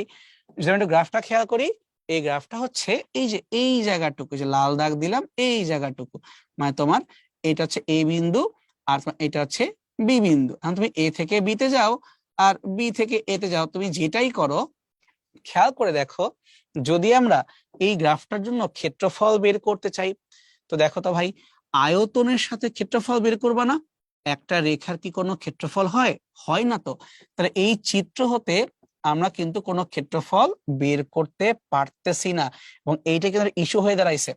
তার মানে আমি যদি সমআয়তন প্রক্রিয়ার গ্রাফ দেখি, সেই গ্রাফের কোনো ক্ষেত্রফল থাকে না, এবং এই জন্য তার কোনো কৃতকাজও হয় না। কিন্তু যদি আমরা সমচাপ প্রক্রিয়ার কথা বলতাম, তাহলে দেখো একটা কিন্তু এরকম বাক্স টাইপের ক্ষেত্রফল পাওয়া যাচ্ছে। কার উপরে? আয়তনের অক্ষের উপরে। এই যে আয়তনের অক্ষ, তার উপরে এরকম একটা বাক্স, সিম্পলি আয়তক্ষেত্র। তার মানে তোমার দৈর্ঘ্য হচ্ছে পি, আর প্রস্থ হচ্ছে আয়তনের পরিবর্তন। তাই দৈর্ঘ্য আর প্রস্থের পরিবর্তন গুণ করলে আমরা পেয়ে যাচ্ছি কৃতকাজ। একদম সিম্পল জিনিস, কিন্তু প্র্যাকটিস করতে হয় ভাই, তাই বুঝতে পারবো। ঠিক আছে, তাহলে আমাদের সমচাপ এবং সমআয়তনের গ্রাফ বোঝা হয়ে গেছে। এবার আমরা এই কাজটাই করব সমষ্ণ প্রক্রিয়ায় এবং রুদ্ধ তাপীয় প্রক্রিয়ায়। অনেকেই কনফিউজ হয়ে যায় যে ভাই সমষ্ণ আবার কেমন কথা? সমান সমান উষ্ণতা সমান সমান তাপমাত্রা, ওইখান থেকে নাম আসছে সমষ্ণ প্রক্রিয়া। অর্থাৎ যখন তোমার তাপমাত্রা কনস্ট্যান্ট হয়ে যাবে, বা এইভাবেও বলতে পারো তাপমাত্রার পরিবর্তন শূন্য, কোনো চেঞ্জ হবে না। তাহলে গ্রাফ শুরু করার আগে প্রথম যে কাজটা আমরা করব সেটা হবে তাপগতিবিদ্যার প্রথম সূত্রে এখানে কোনো কিছুকে বসায়া জিরো করা যায় কিনা। ডিকিউ সমান সমান ডিইউ প্লাস ডিডব্লিউ। একবার চিন্তা করে দেখো, আমরা সমষ্ণ প্রক্রিয়াকে ব্যাখ্যা কিভাবে করি? যেই প্রক্রিয়াটা ধীরে ধীরে সংঘটিত হয়, প্রথম কথাই হইলো সমষ্ণ প্রক্রিয়া তাড়াতাড়ি করা যাবে না, এটাকে ধীরে ধীরে হইতে হবে। অর্থাৎ প্রতিটা পয়েন্টে আমি তাপ শক্তি দিব, ওইটা ইনস্ট্যান্ট কৃতকাজে রূপান্তর হয়ে যাবে, ওর ভিতরে কিছু জমা হবে না। আমরা জানি ডিইউ সমান সমান এন সিভি ডিটি পড়ছি কিন্তু আমরা। তাই যখন তোমার ডিটি মানটা শূন্য হচ্ছে, তখন কি ডিইউ এর মানটাও জিরো হয়ে যাচ্ছে না? যেহেতু এটা ধীরে ধীরে সংঘটিত হচ্ছে, তার মানে এখানে তোমার কোনো অভ্যন্তরীণ শক্তির পরিবর্তন হচ্ছে না। আমি যাই শক্তি দিচ্ছি সেটাই ওই মুহূর্তেই কনভার্ট হয়ে যাচ্ছে কৃতকাজে। এখানে তোমার কোনো অভ্যন্তরীণ শক্তির পরিবর্তন নাই। তাই সমষ্ণ প্রক্রিয়া এমন প্রক্রিয়া যেখানে গৃহীত বা বর্জিত তাপ পুরাটাই কৃতকাজে রূপান্তরিত হয়। তাহলে আমি কি করে টোটাল তাপ শক্তির মান বা টোটাল কৃতকাজের মানটা বের করতে পারবো? আমরা জানি কৃতকাজ মানে হচ্ছে পিডিভি, কিন্তু এইটা তো সমচাপ প্রক্রিয়া না যে চাপের মান তোমার কনস্ট্যান্ট থাকবে, তা তো আর হবে না। তাই পিডিভি কে আমার ইন্টিগ্রেট করতে হবে। আমরা জানি আদর্শ গ্যাসের ক্ষেত্রে পিভি সমান সমান এনআরটি, বা পি সমান সমান এনআরটি বাই ভি আদর্শ গ্যাসের ক্ষেত্রে। তাই আমরা এখানে পি এর জায়গায় বসাই দিব N R T divided by V DV. এই যে এখন তাহলে আমাদের ইন্টিগ্রেশন করতে হবে, কিন্তু কি মনে রাখতে হবে যে আমাদের অবশ্যই একটা আদি আয়তন থাকবে এবং আমাদের একটা শেষ আয়তন থাকবে। তো যদি আমরা ইন্টিগ্রেশনটা করি, খেয়াল করে দেখো এন আর টি এগুলো কিন্তু কনস্ট্যান্ট, শুধু আয়তনটা পরিবর্তনশীল। তাহলে কি পাচ্ছি আমরা? এন আর টি, এটা কি লন হয়ে যাবে না? 1/x dx। তারপর শেষ আয়তন হচ্ছে ভিএফ, আদি আয়তন ভিআই। আলটিমেটলি এখানে আমাদের যে কৃতকাজের সূত্র, এটা হয়ে গেল N R T ln VF by VI. এটাকে লিখে দিই এইভাবে, তোমাদের বই লেখা আছে সমষ্ণ প্রক্রিয়ার কৃতকাজ এন আর টি লন নতুন আয়তন ভাগ আগের আয়তন পরীক্ষার জন্য এই সূত্র আমাদের মারাত্মক ইম্পর্টেন্ট। আর এটা প্রুফটা কেন দেখা রাখলাম, ঢাকা ভার্সিটি পরীক্ষায় কিন্তু এরকম ছোটখাটো প্রুফ গুলো আসতেই থাকে, সো এই জন্য আমরা এই প্রুফটাকেও ইম্পর্টেন্স দিয়ে দেখবো। সমষ্ণ প্রক্রিয়া কোন বিজ্ঞানী সূত্রকে মেনে চলার কথা? যেহেতু এখানে তাপমাত্রা কনস্ট্যান্ট, টি এর কিছুই যায় আসে না, তাপমাত্রা কনস্ট্যান্ট। একটু মনে করে দেখো, আদর্শ গ্যাসে আমরা পড়ছিলাম চ্যাপ্টার 10-এ, তাপমাত্রা স্থির রেখে তুমি যদি চাপকে বাড়ানোর চেষ্টা করো, আয়তন কিন্তু হ্রাস পাবে। অর্থাৎ পি সমানুপাতিক 1/v অথবা ভি সমানুপাতিক 1/p। এই কথা কে বলছিলেন? এই কথা কিন্তু চার্লস সাহেব বলছিলেন, তাই না? তাই না, চার্লস কেন বলবে? এবার এটা বলছেন বয়েল সাহেব। তার মানে স্থির তাপমাত্রায় চাপ এবং আয়তনের মধ্যে সম্পর্কটা ব্যস্তানুপাতিক, এটা কিন্তু বয়েলের সূত্র। তাহলে আমরা বলতে পারি সমষ্ণ প্রক্রিয়া বয়েলের সূত্রকে মেনে চলে। আর চার্লসের ছিল চাপের সূত্র, একটু ভুলে বলে ফেলছিলাম, সরি, হচ্ছে বয়েলের সূত্র। বুঝতে পারছি? তাহলে আমি যদি এখন এখানে এই গ্রাফের উপরে যে কোনো একটা আদি আয়তন থেকে আরেকটা আয়তনে চলে যাই, তাহলে এই জায়গাটুকুর ভিতরে যেই ক্ষেত্রফল থাকবে, এ দেখো যে নীল কালার দিয়ে তোমাকে এখানে একটা ক্ষেত্রফল দিয়ে দেওয়া আছে, এই ক্ষেত্রফলটা হচ্ছে আমার জন্য কৃতকাজ। আর আমি তো আর এরকম কার্ভের ক্ষেত্রফল মুখে মুখে করতে পারবো না, তখন আমাকে ইন্টিগ্রেশন করে বের করতে হবে। এখন সেম টাইপের ঘটনা যদি আমরা রুদ্ধ তাপীয় প্রক্রিয়ার জন্য করতে চাই, নামের মধ্যেই দেখো শর্ত লুকায় আছে, রুদ্ধ তাপীয়। রুদ্ধ মানে ব্লক, অর্থাৎ নিব না, দিব না, তাপ শক্তি ভিতরে ঢুকতেও দিব না, বেরো হইতে দিব না, অর্থাৎ ডিকিউ সমান সমান 0। এর হচ্ছে রুদ্ধ তাপীয় প্রক্রিয়া। এখানে দেখো দুইটা হলুদ কালারের লাইন দেওয়া আছে, এদেরকে বলা হয় পরস্পরের একটা আরেকটার আইসোথার্ম। এই আইসোথার্ম কথা মানে কি? এই আইসোথার্ম কথার ডিরেক্টলি মিনিং হইলো এটা আসলে একটা সমষ্ণ প্রক্রিয়ার গ্রাফ। ধরো এইটা কোনো T1 তাপমাত্রা, এইটা T2 তাপমাত্রা, তাহলে আমি চাইলে কিন্তু আরো অনেকগুলো আইসোথার্ম এভাবে আঁকতে পারি। মনে রাখবা এই T1, T2, T3 যত তাপমাত্রা বাড়তে থাকে তত এই গ্রাফগুলো কিন্তু উপর দিকে এভাবে উঠতেই থাকে, বুঝছো? মানে ভিতরে এরিয়া আরো বাড়তে থাকে। এখন যদি আমি এরকম দুইটা সমষ্ণ প্রক্রিয়ার গ্রাফের ভিতরে একটা রুদ্ধতাপীয় প্রক্রিয়ার গ্রাফকে আঁকি, তখন দেখা যায় তুমি যে এই একটা পয়েন্ট থেকে শুরু করো, এইটা সমষ্ণ প্রক্রিয়ার মতো না গিয়ে আরো তাড়াতাড়ি নিচের দিকে নেমে যায়। দ্যাট মিনস আমি এটা বলতে পারি এই রুদ্ধতাপীয় প্রক্রিয়ার যে গ্রাফটা পাওয়া যায়, এটা কিন্তু সমষ্ণর কম্পেয়ারে বেশি খাড়া। তুমি T1 এর সাপেক্ষে ভাবো আর T2 সাপেক্ষে ভাবো, দুইয়ের সাপেক্ষে কিন্তু ও বেশি খাড়া। তাহলে এখন কি রুদ্ধতাপীয় প্রক্রিয়াতে আমরা চাইলে কৃতকাজকে বের করতে পারবো না? সূত্র কিন্তু সেম ঘুরে ফিরে, যে ডি ডাব্লিউ কে ইন্টিগ্রেট করলেই কৃতকাজ পাওয়া যাবে। খালি প্রবলেমটা হইতেছে এই জায়গাতে যে যখন আমরা পি ডিভি দিয়ে ইন্টিগ্রেট করতে যাব রুদ্ধতাপীয় প্রক্রিয়ায়, পিভি সমান এনআরটি যে হবে না তা না, বাট প্রবলেমটা হচ্ছে তার নিজেরই কিছু সম্পর্ক আছে। পি আর ভি এর মধ্যে তার সম্পর্ক হচ্ছে পিভি গামা সমান সমান কনস্ট্যান্ট। এরকম তার আরো দুইটা সূত্র আছে টিভি এবং তোমার হচ্ছে টিআরপি এর মধ্যে। তো যদি আমরা এই ইন্টিগ্রেশনটা করে ফেলি, করার পরে পাওয়া যাবে N R gamma -1 T1 T2। T1 মানে যেখান থেকে আমরা শুরু করব, আর T2 মানে হচ্ছে তারপরের তাপমাত্রা, মানে আদি তাপমাত্রা মাইনাস শেষ তাপমাত্রা। তো এইভাবে আমরা রুদ্ধতাপীয় প্রক্রিয়ার কৃতকাজকে বের করতে পারবো। তো আমাদের পরীক্ষার জন্য কিন্তু এই সূত্রগুলো বেশি ইম্পর্টেন্ট, এদেরকে বাদ দেওয়ার কোনো সুযোগই নাই। তোমাকে অন্তত পক্ষে সূত্রগুলো ভালো প্র্যাকটিস থাকতে হবে। ওকে, তো চলো আমরা সামনে আগাই। আমাকে প্রুফ করতে বলতেছে রুদ্ধতাপীয় প্রক্রিয়ার যে ঢাল সেটা সমষ্ণ প্রক্রিয়ার ঢাল থেকে গামা গুণ খাড়া। একদম বেসিক প্রুফ চাচ্ছে আমার কাছ থেকে। তাহলে আগে দেখে দিই ভাই সমষ্ণ প্রক্রিয়ার সূত্র কি। সমষ্ণ প্রক্রিয়ার ক্ষেত্রে সূত্র হচ্ছে পিভি সমান সমান কনস্ট্যান্ট, কারণ কি নির্দিষ্ট তাপমাত্রায়, তাহলে পিভি সমান এনআরটি, এনআরটি সবই কনস্ট্যান্ট। যদি এটাকে আমরা ডিফারেন্সিয়েট করি, ইউভি র দিয়ে ইউ কে বসায় রাখলাম, ভি কে ডিফারেন্সিয়েট করলাম, ভি কে বসায় রাখলাম, ইউ কে ডিফারেন্সিয়েট করলাম, কনস্ট্যান্ট কে ডিফারেন্সিয়েট করলে 0 পাওয়া যায়। তাহলে ঢালকে কি দিয়ে প্রকাশ করতে পারি? ঢালকে আমরা ডিপি বাই ডিভি দিয়ে লিখতে পারি। উভয় পক্ষকে যদি আমরা ডিভি দ্বারা ভাগ করে দেই, তাহলে ব্যাপারটা এরকম দাঁড়ায় DP by DV equal to 0। যদি আমরা পক্ষান্তর করে দেই তাহলে কি পাচ্ছি, আমরা পাচ্ছি DP by DV equal to minus P by V. তাহলে এটা কি পাইলাম আমরা, এটা আমরা পাইলাম সমষ্ণ প্রক্রিয়ার জন্য ঢালের যে সূত্র সমান সমান minus P by V. Marking করে রাখি যে ডিপি বাই ডিভি ঢাল বোঝাচ্ছে কার ক্ষেত্রে, সমষ্ণ প্রক্রিয়ার ক্ষেত্রে। তাহলে এখন আমরা এই সেম কাজটা করব রুদ্ধতাপীয় প্রক্রিয়ার জন্য। ওর সূত্র কি, রুদ্ধতাপীয় প্রক্রিয়ার সূত্র হচ্ছে পিভি সমান কনস্ট্যান্ট না, পিভি গামা সমান সমান কনস্ট্যান্ট।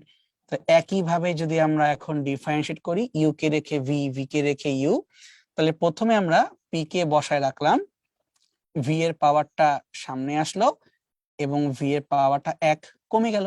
আমরা জানি ডিফারেন্স এভাবে হয়, তুমি কাকে ডিফারেন্সিয়েট করলা, তুমি ভি এর পরিবর্তনটাকে চেক করলা। এবার তাহলে আমরা ভি কে বসায় রাখবো আর আমরা পি এর পরিবর্তন করব। তাহলে পি এর কোনো পাওয়ার টাওয়ার নাই, তাহলে পি এর পরিবর্তন মানে ডিপি, আর কনস্ট্যান্টে কিচ্ছু যায় আসে না। পি এর পাওয়ার নাই বলতে পি এর পর আমি 1 এটা বুঝাইছি। যেই চেহারাটাই পাইছো, আমার এখন কি দরকার, আমার দরকার ডিপি বাই ডিভি। উভয় পক্ষকে যদি আমরা ডিভি দিয়ে ভাগ করে দেই তাহলে কি হয়, গামা থাকলো, পি থাকলো, আর এখানে V to the power gamma divided by V. কারণ কি, ভি পাওয়ার গামা মাইনাস 1 মানে একটা ভি ভাগ আকারে আছে, প্লাস ভি পাওয়ার গামা থাকুক আর হলো কি ডিপি বাই ডিভি, কারণ আমরা কিন্তু উভয় পক্ষকে ডিভি দ্বারা ভাগ করে দিছি, তাই আমরা এই পর্যন্ত চলে আসছি। একটা কাজ করি, এই ভি গামাটাকেও ভালো লাগতেছে না, উভয় পক্ষকে ভি গামা দ্বারা ভাগ করে দিই। তাহলে থাকলো গামার জায়গায় গামা, পি এর জায়গায় পি, আর ভি এর জায়গায় ভি, খালি এটা ভি পাওয়ার গামা, এটাকে আমরা উভয় পক্ষে ভাগ করে দিলাম। এই পর্যন্ত আসলো। এইবার যদি আমরা ফাইনালি পক্ষান্তর করি তাহলে ডিপি ওভার ডিভি সমান সমান, পক্ষান্তর করলে মাইনাস এই গামা এবং তার সাথে পি বাই ভি, এমনটা কি চলে আসার কথা না? একটা কাজ করি, এই যে মাইনাস পার্টটা আছে না, মানে মাইনাস গামা, এটাকে আমরা এই জায়গাতে বসাই দিচ্ছি। আমার লাভটা কি এখনই বুঝতে পারবা। যদি আমি মাইনাসটাকে এবার সরাই দেই তা খেয়াল করে দেখো তো, এই যে ডিপি বাই ডিভি বের করলা, এটা কোন প্রক্রিয়ার জন্য, এটা কিন্তু রুদ্ধতাপীয় প্রক্রিয়ার জন্য। যদি এবার আমরা এই মাইনাস পি বাই ভিটাকে একত্রে চিন্তা করি, দেখো তো এই মাইনাস পি বাই ভি মানে কি আসলে সমষ্ণ প্রক্রিয়ার ঢাল না? তার মানে আমরা অ্যাকচুয়ালি এই লাস্ট লাইনে এসে কমন নিয়ে ডিরেক্টলি দাবি করতেই পারি যে অর্থাৎ ডিপি বাই ডিভি, আসলে ডিভি অফ পি এভাবে বলা উচিত, রুদ্ধতাপীয় প্রক্রিয়া সমান সমান গামা তো গুণ থাকবে আর ওই পাশে হবে ডিপিডিভি অফ সমষ্ণ।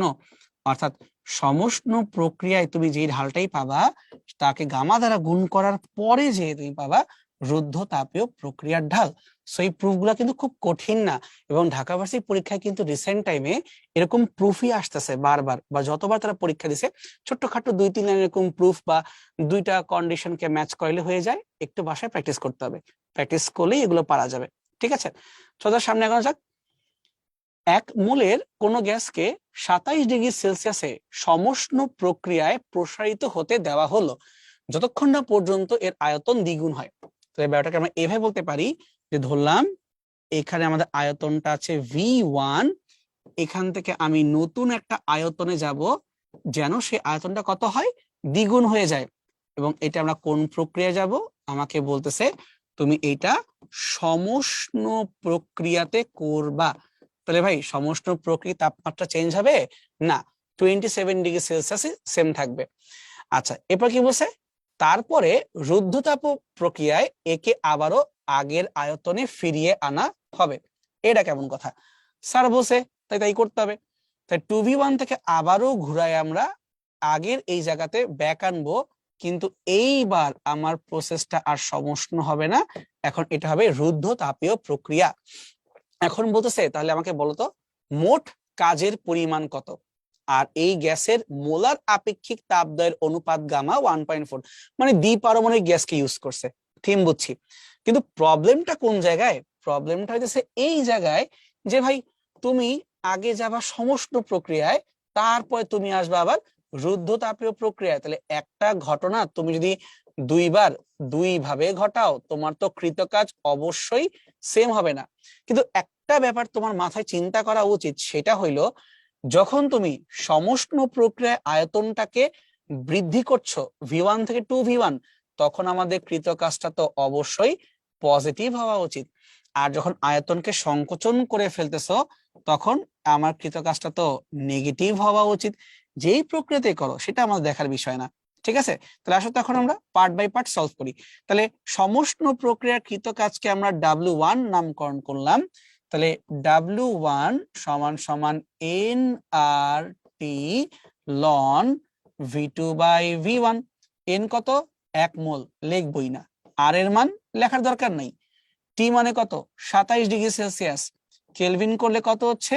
300 কেলভিন। এবার হচ্ছে লন V2 বাই V1। তো দেখতো ভাই, নতুন আয়তনটা কত?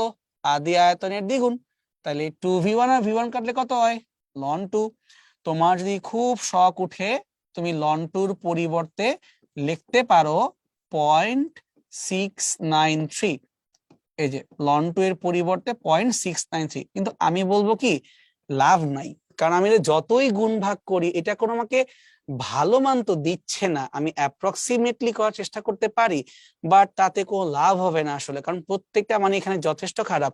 তাইলে আমরা এটাকে গ্যাঞ্জাম না পাকাই 300 আর লন 2 এইভাবে আমরা রেখে দিই, আর কোনো ঝামেলা করার দরকার নাই। এখন আমরা যাই দ্বিতীয় ক্ষেত্রে, মানে রুদ্ধতাপীয় প্রক্রিয়ায়। তাহলে আমরা জানি রুদ্ধতাপীয় প্রক্রিয়ায় কৃতকাজের সূত্র হচ্ছে n R gamma minus 1 T1 minus T2। তুমি দেখে বলতে পারো, ভাই এ তো মারা খেয়ে গেলাম, এন আর চিনছি, গামাও চিনছি, বাট T1 কই আর T2 কই? এ তো দুইটা তাপমাত্রা। কিন্তু আমাকে তো প্রশ্নে বলছিল যে প্রথম তাপমাত্রা 27, T2 কই? T2 তো নাই। তা তোমাকে এটা করতে হইলে আগে T2 বের করতে হবে। একটা কাজ করি, একটা মানটা বসাই নেই। মোল তো কত? 1, এন মানে 1, আর কে হাত দিবই না। গামা মানে কত? 1.4। 1.4 থেকে 1 বাদ দিলে হয় 0.4। তাহলে আর ডিভাইডেড বাই 0.4। আদি তাপমাত্রা 27 ডিগ্রি সেলসিয়াস, মানে বেসিক্যালি 300 কেলভিন এই পর্যন্ত আছে, বাট T2 বের করা দরকার। তাহলে আসো আমরা অ্যাটেম্প্ট নেই, T2 বের করব। তাহলে একটা কাজ করি, আমাদের এই কেসে যে খুব ভালো করে চিন্তা করি যে আগে T1টা কই ছিল। এখানে তো প্যাচটা খাবা, তুমি কিন্তু T1টা এই জায়গাতে ছিল, মানে রুদ্ধতাপ প্রক্রিয়া যখন শুরু হয়েছে তখন তার জন্য তাপমাত্রা এই জায়গাতে T1 মানে 300 কেলভিন। এই আয়তন থেকে সে ব্যাক করে পিছন পাশে আসছে, তখন তার তাপমাত্রা T2 সেটা কত সেটা আমরা জানতে চাই। আমরা নিঃসন্দেহে জানি যে সূত্র হচ্ছে TV gamma minus 1 equal to constant. তাহলে আমি যদি এখন এখানে মানগুলো বসাইতে চাই, লজিক্যালি ভাবো, এই 2V1 মানে কি? পরবর্তী আয়তন। তাহলে T1 V2 গামা মাইনাস 1 সমান সমান T2 V1 গামা মাইনাস 1। মানে আমি চিত্রটাকে নিজের মতো করে সাজাই দিচ্ছি। তাহলে আমি যদি T2টাকে বের করতে চাই, একবার ভাবো তো কি করতে হবে। এটাকে বের করতে হলে T1 যে আদি তাপমাত্রা, আদি বলতে কিন্তু যেখান থেকে শুরু করলাম, মানে 300 কেলভিন এইটা। তাই T1 এর সাথে কাকে গুণ করা? দেখো ভাই, V2। V2 বলতে ওই মোমেন্টের যে আয়তন 2V1 এইটা, তাই না? আর তোমার এই পাশে কি আছে? শুধু V1, মানে V1। তাহলে V1 আর 2V1 কাটাকাটি করলে V1 V1 বাদ, থাকলো হয় 2। তাই 2 to the power gamma minus 1। তার মানে আমাদের এখানে বলতে পারতেছি আমাদের রুদ্ধতাপীয় প্রক্রিয়া শেষ হওয়ার পরের যে তাপমাত্রা, সেটা হবে 300 ইন্টু 2 টু দি পাওয়ার 0.4 এত কেলভিন। বাট একই কথা, কি লাভ হইলো? সেই W1 এর মতো ফাইসেই গেলাম যে আমি আর মানটা বের করতে পারতেছি না। অ্যাকচুয়ালি এই ম্যাথটা দেওয়া হয়েছে এই জন্যই যে আমরা পারি ঠিকই, কিন্তু সলভ করতে গেলে আটকায় যাব। জাস্ট আমি এখানে ওয়ে তোমাকে দেখাচ্ছি কিভাবে করতে হয়। এখানে খুব সুন্দর সুন্দর মান দেওয়ার প্রবাবিলিটি অনেক কম। স্যার যে কাজটা করতে পারে, তোমাকে 2 টু দি পাওয়ার 0.4 মানে কত, এইটা প্রশ্নে চাইলে স্যার দিয়ে রাখতে পারে। ঠিক আছে? তো যদি বসাই, আমি আবার তো ক্যালকুলেট করে তোমাকে বলতেছি। তাহলে মানটা আসে 395.85 এত কেলভিন। তাহলে এইটা যে বসবে ওই জায়গাতে, তাই 300 সাথে 3 95.85, এটা এসে বসলো। এখন তুমি একবার নিজেই চিন্তা করো তো, দ্বিতীয় ক্ষেত্রে যখন আমরা বিয়োগটা করব, মানটা কি নেগেটিভ আসবে না? তাহলে আমরা যে অঙ্ক করার আগেই বুঝে গেছিলাম যে এই প্রসেসটা করলে আমার রুদ্ধতাপীয় কাজটা নেগেটিভ হবে, সেটা কিন্তু অঙ্কেও ঠিক তাই জাস্টিফাই করতেছে। তাহলে এখান থেকে 300 কে বাদ দেই, 300 মাইনাস 395.85, এবং যে ভাগ দিয়ে দিই 0.4 এটাকে দিয়ে, তাহলে এই মানটা আসতেছে আর কে বাদ দিয়ে -239.625 আর, মানে আমি আর এর মানটাকে এখনো গুণ করিই নেই। তো এখন ফাইনালি আমরা W1 আর W2 দুইটাই কিন্তু বের করে ফেলছি, একটা প্লাস একটা মাইনাস। প্রশ্নে কি ছিল? মোট কৃত কাজের পরিমাণ। মোট কৃত কাজ কিভাবে বের করতে হবে? তুমি যা কিছু করছো সবগুলোকে যোগ করবা না? যোগ করবা কথা মানে প্লাস হইলে প্লাস করব, মাইনাস হইলে মাইনাস করব, ঠিক আছে? তাহলে ফাইনালি পাচ্ছি 300 ইন্টু লন 2 যাই আসছে, প্লাস একটু আগে যাকে বের করছিলাম সেটা মাল্টিপ্লাইড বাই 8.31 গুণ করলাম, তখন মানটা পাওয়া গেল ঋণাত্মক -263.4 এত জুল। তাহলে দুইটা প্রসেস মিলে আলটিমেটলি আমার কৃতকাজের মানটা পাওয়া গেল ঋণাত্মক। এখন সমস্যা কি, এই অঙ্কগুলো করতে গেলে যে আমাদের ইস্যুটা হয়ে দাঁড়ায় মানগুলো কি করে সলভ করব। সবকিছু সলভ করা যায় না, এই কথা আমি তোমাকে আগেও বলছিলাম, ঠিক আছে? সো মেইন ঘটনাটা হইতেছে অঙ্ক করব কিভাবে, স্টেপ গুলা কি, বা কোন মানগুলো বসে, তুমি এই জায়গাতে ফোকাস করো। স্যার তোমাকে অঙ্ক দিলেও মানটা তিনি বুঝে শুনে দিবেন, তোমার ওটা ভয় পাওয়ার দরকার নেই, তুমি খালি অঙ্ক কিভাবে করে সেটা বুঝো, তাইলেই চলবে, ঠিক আছে? সামনে গিয়ে আমরা এখন দেখো, এতক্ষণ যা কিছু পড়াইছি এই চারটা প্রসেসের ক্ষেত্রে, ডিকিউ, ডিইউ, ডিডাব্লিউ, সবগুলো এখানে সামারি করে দেওয়া আছে। কখন কোনটা জিরো হয়, কখন কার সূত্র কি হয়, সব একবার সামারি করা, কারণ এর আগে প্রচুর লেখালেখি করছি, কনফিউজ হয়ে যাইতেই পারো, ঠিক আছে? সুন্দর করে থাকলো। এখন চলো আমরা সামনে আগাই, কিছু এমসিকিউ সলভ করা যাক। জিএসটি 22-23, এখানে বলতেছে সমষ্ণ প্রক্রিয়াতে তুমি কি করবা? 3 গুণ আয়তনে প্রসারণ। তাহলে চূড়ান্ত চাপ কত হবে? ভাই সমষ্ণ প্রক্রিয়ার সূত্র কি? পি সমানুপাতিক 1/v, একটা বাড়লে একটা কমে। তুমি যদি আয়তনকে 3 গুণ করে দাও তাইলে ভাই চাপের তোমার কি হবে? আয়তন যদি বেড়ে যায় তাহলে কি চাপ কমে যাবে না? চাপে কত কমবে? 3 ভাগ হয়ে যাবে। আগে তুমি ছিলা 6, এখন তুমি তাহলে হবা 6/3। তাই তোমার 6 কে ভাগ করলে কত হয়? 2। 2 ইন্টু 10⁵ বুঝতে পারছো? মানে আয়তনকে 3 গুণ যদি করে দাও তাহলে চাপকে 3 ভাগ করতে হবে, উল্টা। সমায়তন প্রক্রিয়ায় সিস্টেম কর্তৃক গৃহীত তাপ যদি কিউ হয় তাহলে অন্তঃস্থ শক্তির বৃদ্ধির পরিমাণ কত? সমায়তন প্রক্রিয়ার জন্য আমরা জানি ডি কিউ মানেই হচ্ছে ডিইউ। তাহলে ও যেই পরিমাণ তাপ নিছে এটা প্লাস কিউ, তাহলে যেই পরিমাণ শক্তি বাড়ছে প্লাস কিউ, এখানে তো মাইনাস করা কিছুই নাই, তাহলে অ্যান্সার হবে আমাদের প্লাস কিউ। ওকে, রুদ্ধতাপ পরিবর্তনে আয়তন এবং তাপমাত্রার মধ্যে সম্পর্ক কোনটা সবচেয়ে বেশি সঠিক? আচ্ছা, আয়তন এবং বলছে তাপমাত্রা, পিভি গামা সমান ধ্রুবক, ঠিক আছে, টিভি গামা সমান ধ্রুবক, এটাও ঠিক আছে। মজার বিষয় কি, পিভি সমান আরটি, এটাও ঠিক আছে। কিভাবে? আদর্শ গ্যাস টানে ভাই সবই ঠিক আছে, একটাও ভুল না। একটা গাড়ি চলতে থাকলে তার টায়ারের ভিতর কিছু তাপগতীয় প্রক্রিয়া চলে, এটা কোনটা?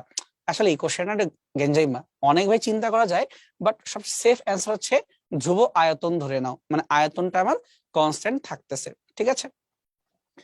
একটি আদর্শ গ্যাস একটি তাপ অন্তরকের আবরণযুক্ত দৃঢ় পাত্রে শূন্য মাধ্যমে প্রসারিত হলো, তাহলে নিচের কোনটা ঘটবে? আবার চিন্তা করো, এই আদর্শ গ্যাসটা তাপ অন্তরকের আবরণযুক্ত মানে রুদ্ধতাপীয় প্রক্রিয়া, এবং সেটা প্রসারিত হইতেছে। তাই জানি আমরা রুদ্ধতাপীয় প্রক্রিয়ায় ডিকিউ এর মানটা কিন্তু 0, তাহলে যেই পরিমাণ কৃতকাজী হবে সেটা অভ্যন্তরীণ শক্তির হ্রাসের মাধ্যমে ঘটবে। অভ্যন্তরীণ শক্তির যদি হ্রাস ঘটে তার মানে তাপমাত্রা লস হবে। সিম্পলি বলতে পারো, রাত্রেবেলা তুমি খাবার খেয়ে সারাদিন কোনো খাবার খাওয়াই নেই, বাট কাজ করেই যাচ্ছ, তোমার বডি কি আর গরম হবে? তোমার বডি আস্তে আস্তে ঠান্ডা হয়ে যাবে, এ হচ্ছে মনে রাখতে পারো। সমস্ত প্রক্রিয়ায় 1 গ্রাম মোল, সো বেসিক্যালি n = 1, কোন গ্যাস 127 ডিগ্রি সেলসিয়াসের আয়তন দ্বিগুণ হওয়া পর্যন্ত প্রসারিত হয়, এই ক্ষেত্রে মোট কৃত কাজ কত? তা ডাব্লিউ সমান সমান আমরা অঙ্ক করতে পারি, ডাব্লিউ সমান সমান N R T ln V two by V one. N কত? 1 মোল। আর এর মান তো মুখস্থ 8.314। এখন তাপমাত্রা কত? 127। তার মানে যদি যোগ করে দাও 273, তাহলে কত হয়? 400। তাই আমার টি এর মান হচ্ছে 400 কেলভিন। আর লন কি বসে? আয়তন দ্বিগুণ হওয়া পর্যন্ত, তাহলে লন 2। এরকম মান দেখলে এমনি মাথায় বাড়ি মারতে মন চায় যেগুলো কি দিছে, কিন্তু হ্যাঁ এটাকে চাইতে চেষ্টা করতে পারো। কিভাবে? অ্যাপ্রক্সিমেটলি ভাই, আর মানে কি 8.314 না, তুমি খালি 8 লেখো, এখানে 400 জায়গায় থাকুক, সমস্যা নাই। আর লন 2 মানে কি 0.693 না, তুমি এখানে 0.7 লেখো। এখন ভাই কি গুণ করতে পারবো না আমরা? 4, 8 এবং 7, এইটাকে তো গুণ করা একটা অ্যাটেম্পট নেওয়া যাইতেই পারে। কিভাবে? ধর 4 এবং 7 গুণ করলে কত হয়? 28। 28 এবং 8 কে গুণ করতে হবে, কিছু না পারলেও অন্তত একটু তো পারি। 28 আর 8 কে গুণ করব, দেখ কত হয়? 8 8 এ 64, 4 হাতে থাকলো 6, 8 2 16, 17 হচ্ছে 22, 2 to 4। এরকমটা মান আসতেছে না? এখন দেখতো আমার তো অ্যান্সারটা আমি অ্যাপ্রক্সিমেটলি করছি, আগেই বলতেছি। তো 2 to 4 এর আশেপাশে কি আছে? এটা আশেপাশে তোমার আছে 239, ক্যালোরিও আছে, জুলও আছে। আমি কমন সেন্সে আমাদের কও, এটা কি এসআই নিয়মে করছো না? তাহলে উত্তরটা এখানে আমাদের এখানে 239 জুল আসবে। তাও একবার আমরা নিজে চেক করে নেই। 127 প্লাস 273 সমান সমান 400 কেলভিন। ঠিক আছে, তাহলে 400 সাথে 8.314 এবং তার সাথে লন 2। হ্যাঁ, যদি আমরা গুণটা করে দিই 400 লন 2, তাহলে এখানে এটা ভয়াবহ মান আসতেছে 400 কেলভিন লন 2 আছে 400 কেলভিন। এটা গুণ করে মানে 230 আসতেছে, বাট একটু বড় মান আসতেছে। এটা সামহাও হয়তো এখানে দেয়া নাই। এটা কোথাকার? চট্টগ্রাম ইউনিভার্সিটি। একটু উল্টাপাল্টা করে বসছে। একটা কাজ করি, আমরা এটাকে একবার ক্যালোরিতে কনভার্ট করা ট্রাই করে দেখি কি আসে। যে ক্যালোরিতে কনভার্ট করি আর কি, জুল থেকে ক্যালোরি কিভাবে আসবে? 4.2 দ্বারা ভাগ দিতে হবে। এইবার ভাগ করলে পাওয়া যায় 549। না, মানটা একটু ঘাপলা আছে, আমি লিখে লিখে বলি। সন্দেহ ছিল যে মানটা মিলতেছে না কেন, দেখো ক্লিয়ার করে দিই। সেটা হলো, যদি আমরা এই মানটাকে অ্যাকচুয়ালি ঠিক মতো গুণ করি, আমাদের যে মানটা আসছিল আমরা কিন্তু দশমিক ছাড়া করছিলাম, তার মানে আমাদের এটা অ্যাকচুয়াল মান আসে 2305.13 এত জুল এককে। যদি এখন আমরা এটাকে ক্যালোরিতে কনভার্ট করতে চাই, তাহলে কি করতে হবে? 2305.13 একে ভাগ দিতে হবে 4.2 দিয়ে, তখন কনভার্ট হবে ক্যালোরিতে। আর তখন যেটা মানটা পাওয়া যায় 548.84, তাহলে অ্যান্সারটা 549 জুল। তাহলে দেখো এবার কিন্তু সারা চালাকি করছিল, আমরা যে অ্যাপ্রক্সিমেটলি করি তাই কিন্তু মান মিলতেছে না। এই মানটা দেখে সন্দেহ হয়েছিল যে মানটা তো কেমন বেশি কম বেশি হয়ে যাচ্ছে।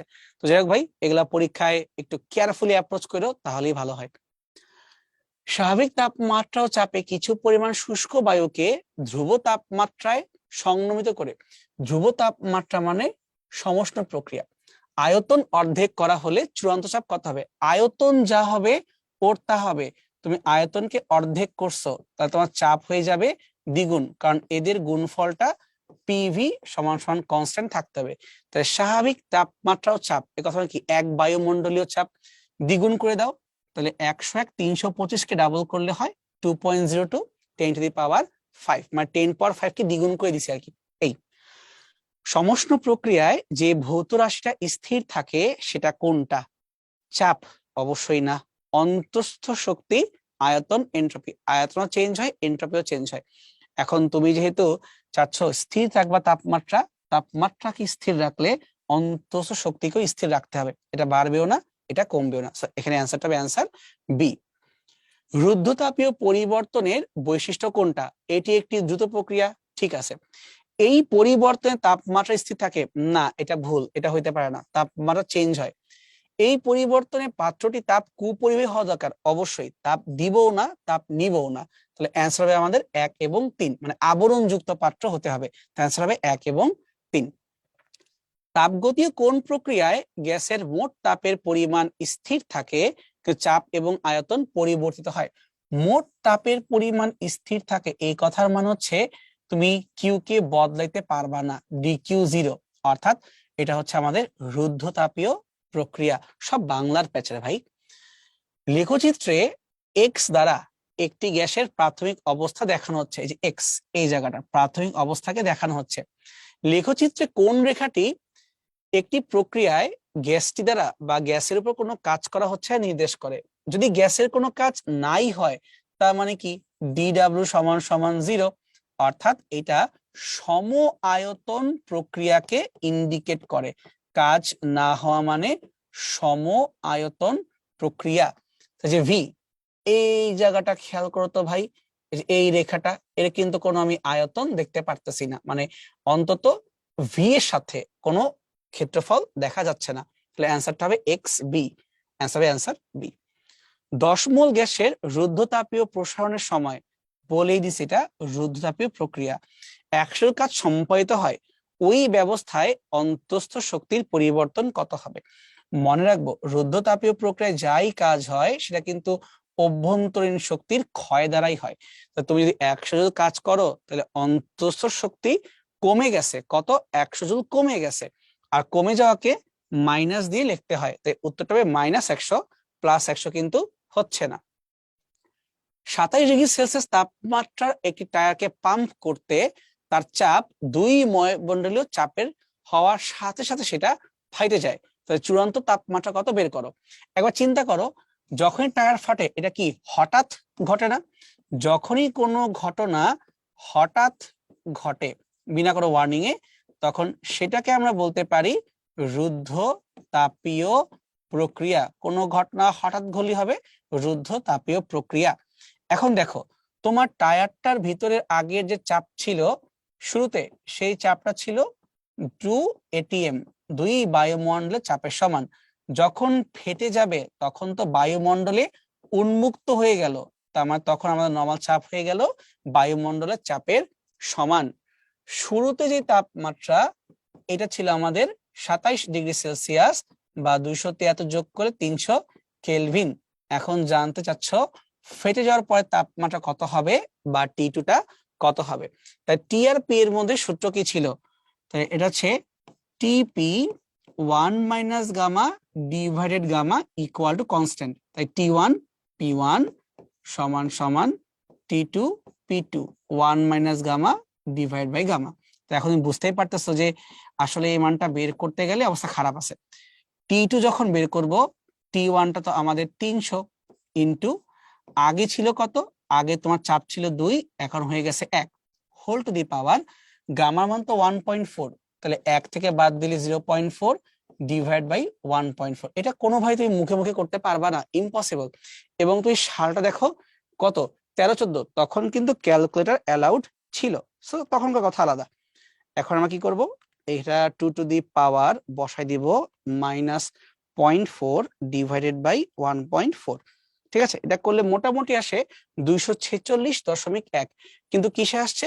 এটা কিন্তু আমাদের কেলভিনে আসছে, 246.1 এত কেলভিন। এখন এখানে আমরা 273 কে বাদ দিয়ে দিই, তাহলে মানটা আসছে -26.9। আনফরচুনেটলি এখানে কিন্তু আমার উত্তরটা দেয়া নাই। তো অনেক সময় এমন হয় যে পরীক্ষা দেখা যায় অ্যান্সার থাকে না, ওইটাকে নিয়ে বদার হওয়ার কিছু নাই, ভুল থাকতেই পারে, গায়ে লাগাবো না, থাকুক, আমরা অঙ্ক বুঝতে পারলে তো হয়েছে মেইন কথা, তাই না? তাহলে আমরা আজকে ক্লাস এই পর্যন্তই রাখতে পারি। তো মোটামুটি বুঝতে পারছো যে এখানে অঙ্কগুলো কিন্তু ইজি, বাট মেইন সমস্যা হচ্ছে পাওয়ারটাকে নিয়ে। এই গামাটাকে তোমাকে যদি সলভ করতে বলা হয় মুখে মুখে, এটা আসলে সম্ভব না, মানে 0.4 কে অন্তত বের করা তো পসিবল না। গেস করা অ্যাটেম্প্ট নিতে পারো, কিন্তু পরীক্ষা কোশ্চেন এরকম ভাবে স্যার দিবেন না, এটা হচ্ছে মেইন কথা। ওকে, তো আমাদের ক্লাস মোটামুটি এই জায়গা পর্যন্ত ছিল। এখন তোমার বাসা ভালো করে প্র্যাকটিস করো, হোপফুলি আর কোনো প্রবলেম থাকবে না। ওকে, বিদায়।